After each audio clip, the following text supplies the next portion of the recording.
හරිද?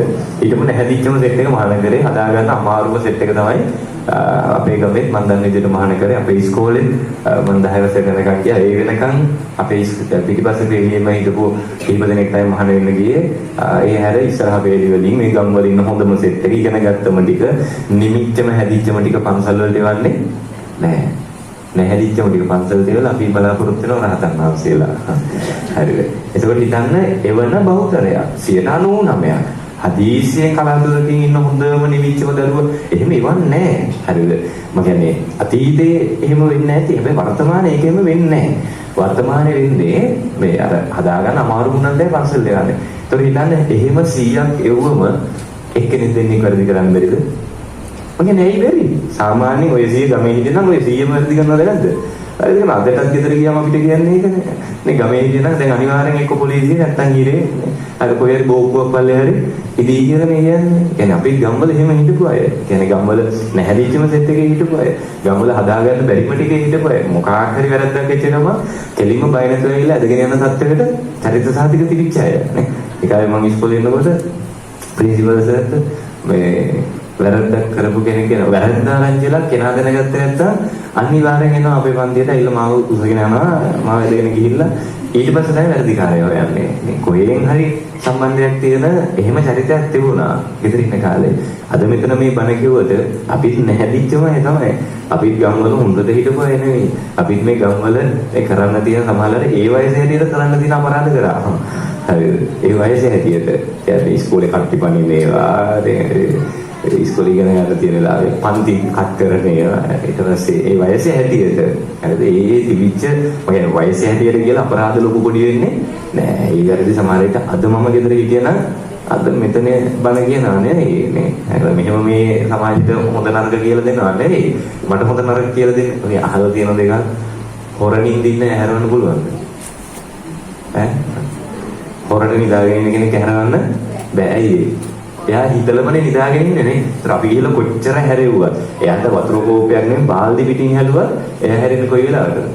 එයාට ඕන වෙලාවට මිසක අපිට ඕන වෙලාවට නෙවෙයි. අන්න ඒ වගේ අර හොඳ නරක දැනගෙන වැරදි පැත්තට යොමු වෙච්චා ඉන්නවානේ. ඒ වගේ අයව ධාර්මික කරන්න හරි අමාරුයි. ඔය සමහර ඉන්නවා පන්සල් වල මේ ඔය හාමුදුරුවෝ ඕනෝට වඩා හඳුනගත්තන් පස්සේ ඒ මිනිස්සු හාමුදුරුවන්ට තියෙන ගෞරවය අඩු වෙනවද නැද්ද? අඩු වෙනවානේ. එහෙම එකක් තියෙනවා සමහර මේ පන්සල් වල නැති. සමහර පන්සල් වල ඉන්නවා මේ පන්සල් ගිහලා නායක හාමුදුරුවන්ට කලින් හම්බෙන්න ඕන දායක මහත්තයෙක් ඉන්නවා. ඒ සමහර දේවල් නායක හාන්ට වඩා පන්සලේ අයිතිකාරීත්වයේ තියෙන දායක මහත්තුරු එන්න අර හාමුදුරුවෝ ඕනෝට වඩා හඳුනගත්තන් පස්සේ එයා තමයි මම තමයි පන්සලේ වැඩ ටික කරන්න ඕනේ නේද? දාන ටික ගෙනාවා. එයාට කියලා තමයි දාන ටික ගේන්න ඕනේ කොහොමද කියන. ඒ කියන්නේ එහෙම එකක් තියෙනවා. ඒ වගේ එහෙම හැදුනට ප්‍රශ්නයක් නැහැ. ඒකේ ප්‍රශ්නේ තියෙන්නේ ඊට පස්සේ අර සාමාන්‍යයෙන් හාමුදුරුවෝ ගණන් ගන්න තත්ත්වයට යනවද නැද්ද යාලා? යනවා. දැන් මේ වගේ මිනිස්සෙක්ට මට දැන් මේ රටකට බණ කියන්න පුළුවන්. මට අපේ තාත්තට හොඳ නරක කියලා දෙන්න බෑනේ. එහෙම එකක් තියෙනවා. හරිද? සමහරවිට අපේ තාත්තා මේ හරි විශ්වාස කරනවා මේ ඔය ග්‍රහවල හරිද? ඔයගේ දේවල් හරියට විශ්වාස කරන කෙනෙක් අපේ තාත්තා. මම ඒක විශ්වාස කරන්නේ නැති කෙනෙක්. මට ලෝකයකට පැහැදිලි කරලා දෙන්න පුළුවන්. හරිද? මේ බණ වලට ඇවිල්ලා ඇත්ති වෙනකම් මට ඔයත් දන්න මේවා කරුණු කියලා කොහොම හරි මේකෙන් පැහැදිලි කරන්න පුළුවන්. අද වෙනකම් කොච්චර කරත් අපේ තාත්තට පැහැදිලි කරන්න බෑ. හරිද? කිසිම දෙයක්. ඒ කියන්නේ එතනින් හැදිච්ච අය නේ. අපි හිතන්න මේ වගේ අර හොඳ නරක දැනගෙන යහපත දැනගෙන වැරදි පැත්තට ගියා මේක ගැලවෙන්න හරි අමාරුයි නේ. එතකොට අද මේ විදිහට සමාජයට හොඳ කියලා, සමාජයට බන කියලා, සමාජයට යහපතක් කියලා දෙන මමම ගෙදර ඉඳලා සමාජයට වැරදි පැත්තකට ගියා නම් වැරදි පැත්තේ මේ පුළුවන් කෙරවලකට යන්න තිබ්බා නේ. හරිද? එතකොට එහෙම ඉඳපු අපි වෙනස් වුනේ. අපිට කවදාවත් ජීවිතේ විශ්වවිද්‍යාලයක් කියන එක අර නමක් විතරයි. අපිට අහන්න පුළුවන් නමක් මිසක යන්න හීනයක්වත් තියාගන්න බැරි වෙච්ච තැන. විශ්වවිද්‍යාලයක් කියන්නේ අද මට හරි සතුටුයි. මම ජයවර්ධනපුර විශ්වවිද්‍යාලය ඉගෙන ගන්නවා. ඒ ඉගෙන ගන්න එක මම ගෙදර ඉන්න කාලේ ඉස්කෝලේ 10 වසර අවසන් කරගෙන ගියා. හීනයක් විතරයි. අපිට ඒක ගැන කතා කරන්නවත් අයිතියක් නැති විදිහට අර අපි ඔළුව සකස් වෙලා තිබ්බා. ඒකට එහෙම හිටපු අපි ගම්වල මේ මෙලෝඩියක් තිබිච්ච අය නෙවෙයි. හරිද? හැමදේම ජීවිතේ වරදින්න ගිහිල්ලා අන්තිම පියවරේදී සිවුර හම්බෙච්ච නිසා මේ පැවිදි බව කියන එක ලැබිච්ච නිසා අද සමාජයේ යහපත් පැත්තකට ආවා. එතකොට හිතන්න නිවැරදි ගුරු ඇසුරක් ලැබිච්ච නිසා, හොඳ ලොකු හාමුදුරුවෝ, හොඳ ගුරු හාමුදුරුවෝ ලැබිච්ච නිසා, යහපත අයහපත ගැන කියන තැනක් තේරුම් කරලා දෙන තැනක් ලැබිච්ච නිසා අපි අද මෙතෙන්ට ආවා. ඒතකොට අපි මෙතෙන්ට එද්දී අර පිළිවෙලක් නැති, පැවැත්මක් නැති, කිසි වැදගත්කමක් නැති පන්සලුත් තියනවද නැද්ද? තියනවා නේ. කිසි පිළිවෙලක් නැහැ, වැදගත්කමක් නැති. ඒ කියන්නේ පිළිවෙලකට වැඩ කටයුතු නොවේද? පිළිවෙත් පිළිෙන්නේ නැති. එහෙම දැන් තියනවා. ඒතකොට ඒ වගේ තැනකට මම කියන්න අද මෙතන බණ කියයිද? බණ කියන්නේ මේ අනිවාර්යෙන් සමහර විට තායිලන්තේ ගිහපු 22 23ක් වෙන්න බැරි කම නෑ. එහෙම හිටියා තා. මේ හරි වැරදි පැත්තකට ගියා තා. ඒතකොට මම කියන්නේ මේකේ එහෙම අඩුපාඩු වෙන පිරිසක් ඕනෙම සමාජයක ඉන්නවද නැද්ද? මොන ආයතනයේද මොන සමාජයේද වැරදිකාරයෝ නැත්තේ? මොකේද නැත්තේ? හැම ආයතනයකම හැම සමාජයකම අඩුපාඩු වැරදි කරන අය ඉන්නවද නැද්ද? ඉන්නවා. අපිට ප්‍රශ්න වෙලා තියෙන්නේ අර අපේ හැටියක්, ඒක මිනිස්සුගේ හැටියක්. කොච්චර හොඳ සහ යහපත කියන එක තිබුණා හයිලයිට් ලැබෙන්නේ මොකද්ද? වැරද්ද සහ නරකම තමයි නේ. දැන් ආමුදුරු ශාසනය විනාශ කරනවා, දැන් ඉන්න අය නිසා ශාසනය විනාශ වෙනවා. පහුගිය දවස්වල වෙච්ච සිද්ධි දැක්කද නේ? ඕවත් එක හිතුන් නැතොත් පුදුමයි ඉතින්. හරිද? ඒ වෙච්ච දේවල් එක ඔයත්තන්ට එහෙම හිතුන් නැතොත් පුදුමයි. අපිටත් හරි කලකිරීමක් එතෙන්දී ඇති වුණා. හැබැයි කිසිම වෙලාවක හිතන්න එපා. එහෙම මේ ප්‍රවෘත්තියක් දෙකක් අහන්න හම්බුණා කියලා ශාසනය විනාශ වෙනවා කියලා හිතන්න එපා. දැන් නම් ශාසනය විනාශයි කියලා හිතන්න එපා. හේතුව තමයි එකක්. ගෞතම බුද්ධ වචනය ශාසනය අවුරුදු කීයක් පවතිනවද? 5000ක්. ඒක වෙනස් වෙන්නේ නැහැ. තාම 2570 5000ක් පවතිනවා. ඒ 5000ක් වැඩිම කාලයක් පවතින මොන රටේද? අහලා මොන රටේද? ලංකාවේ. ඒතකොට ඒක වෙනස් වෙන්නේ නැහැ. ඒතකොට හරි කෙනෙක් දෙන්නේ කාලෙන් කාලයට ඇවිල්ලා ඔය සිද්ධ වෙච්ච පළවෙනි අඩුපාඩු සහ අපරාධද? මම මේ ඒව සාධාරණීකරණය කරනවා නෙවෙයි හොඳද? ඒව මේ ගණන් ගන්න නැති දේවල් එහෙම කියනවා නෙවෙයි. ඒවට නීති ක්‍රියාත්මක වෙන්න ඕනේ. ඒවට දඩුවම් ලැබෙන්න ඕනේ. ඒකෙන් අපි ශාසනය විනාශයි කියන තැනට හිතන්න අවශ්‍යතාවයක් නැහැ. ඒක 5000ක් පවතිනවා. ලංකාවේ පවතිනවා.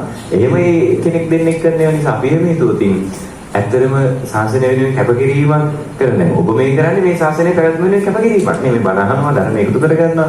අපි මේ කරන්නේ මේ වෙනුවෙන් කැපකිරීමක්. ඒතර අපේ මේ කැපකිරීම ප්‍රතිඵලය නැති වෙන්න ඕනේ. ඒ කියන්නේ අර දේවල් නිසා මේක විනාශ වෙනවා නේද? අපි මේක පවත්වා ගන්න ඇති කර ගන්නා වූ කැපකිරීමේ කිසිම ප්‍රතිඵලයක් නැති වෙනවා. ඒ නිසා මට කියන්න ශාසනය විනාශ වෙන්නේ නැහැ නේ. 5000ක් පවතිනවා. ඒකත් ලංකාවේ ශාසනය පවතිනවා. හැම ආයතනයකම හැම තැනකම ගැටලුකාරී තත්ත්ව තියෙනවා. වැරදිකාරයෝ ඉන්නවානේ. හරිද? ඒකට ගිහි සමාජේ ඕනේ තරම් ඉන්නවා. දැන් එක්කෙනෙක් නැහැනේ පන්සිල් ටික රකින්න පවුලක්. එක පවුලක් නැහැනේ පන්සිල් පන්දපාර කියලා නේ. හරිද? ඒතකොට සාපේක්ෂව ගත්තාම ඔතනින්ම ආවම පස්සේ අර හොඳම ටික නෙවෙයි යෙව්වේ. පිළිවෙලක් නැති තැනක ගුරු ඇසුරක් නිවැරදිව නොලැබෙනකොට අඩුපාඩු වැරදි කරන පැත්තට යොමු වෙනවද නැද්ද? යොමු වෙනවා. ඒ වගේ තැනකදී මෙහෙම එකක් තියෙනවා දැන්.